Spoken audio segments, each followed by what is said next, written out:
You're watching The Whitney Reynolds Show.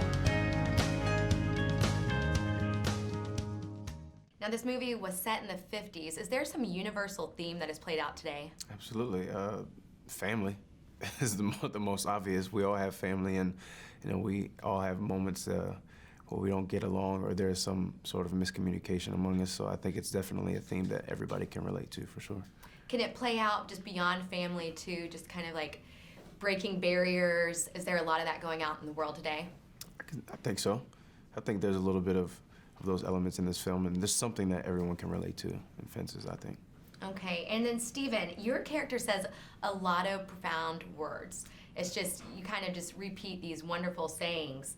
Is it, you think the outsider looking in is a good perspective, and that's kind of how your character was able to have so much insight? Well, Bono is everything but an outsider. In terms of, he's just been welcomed in. He's like extended family, we say in the culture, extended family. And I've known him for years, and I knew when the kids were born. And so, yeah, he's in. But a lot of the wisdom he's gotten from Troy himself. He just has to give it back to him in a time. Sometimes our mentors, if you really know them for a long time, you get to a place that you can pay them back. Oh, I like that. So it really was your inside relationship that helped impact this family. Exactly, because you got to know somebody to be able to talk. You know what I'm saying? You can't just be telling people stuff. And people who love each other. Everybody in this family and extended family, they all love each other. So consequently, they're able to hurt each other quite deeply. Wow. Okay, and then Jovan, how did your relationship with your own father impact your role in this movie?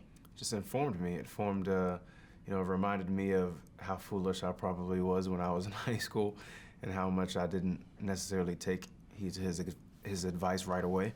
But I could definitely see how life experience can change your your insight on things and help you look at things from a broader perspective. Isn't it interesting always looking back and seeing how far we've come and oh my gosh. finally admitting our parents were right. Right. It's the hardest pill to swallow, and they love hearing it. They're like, oh, really? So you did? Maybe perhaps I knew what I was talking about. Yeah, of course.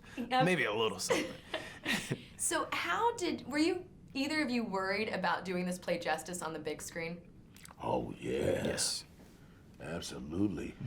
And you released that right away because, it really was in the hands of the right people, but the thing you want to do is you just don't want to be the weak link in the chain. You don't want to be the one that's not up to the game. And because as soon as you get, first day, I got there, you could just see, oh, Denzel had been prepared for this from way back, so it was in good hands. Oh, okay. And what about you? Were you worried about it? Absolutely. You're a fairly young actor. Would you call yourself that or no? Yeah. Yeah. Sure.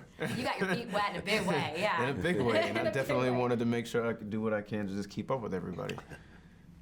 Was it a full circle moment at the end for your character whenever you came back for the funeral? I think so. I think it was, definitely his moment of epiphany, trying to understand what his father had in mind for him in raising him, and I think he wouldn't have been able to look at those moments of him being raised with an open mind if he hadn't left. I think it was important for Corey to travel the world and to see different things and meet different people for him to be able to come back and accept, the events of his life as well as Troy's. And Steven, you say that famous line about the fences. Yeah. Some people build fences to keep people out, and other people build fences to keep people in. And do you believe that the family built the fence to stay in or out? Well, Rose definitely wants to protect those she loves, so it's definitely to keep people in. To keep people in. Well, thank you so much for sitting down with me today. Thank you. Thank you, Whitney. Make sure to check out this movie opening on Christmas Day here in Chicago. For more on this interview, go to WhitneyReynolds.com.